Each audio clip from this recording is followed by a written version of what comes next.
ఏం చేస్తున్నావు? టమాటా పెసరపప్పు. అన్నం అయిందా? అన్నమైంది, పప్పు వేసిన పొయ్యి మీద.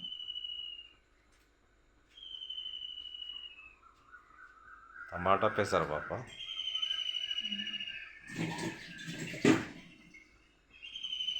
ఎందుకు బీరకాయలు ఉంటాయి?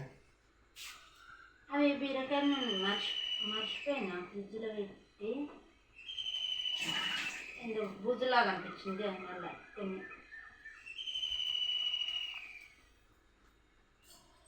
హాయ్ అందరికీ, గుడ్ మార్నింగ్. మాదైతే పప్పు బీరకాయ కూర, టమాటా పెసరపప్పు. అన్నం అయింది, ఎందుకంటే ఈరోజు లాస్ట్ కదా పిల్లలకు స్కూలు. బాయ్. మా వీడియో నచ్చితే లైక్ చేయండి, షేర్ చేయండి, కామెంట్ పెట్టండి. బాయ్.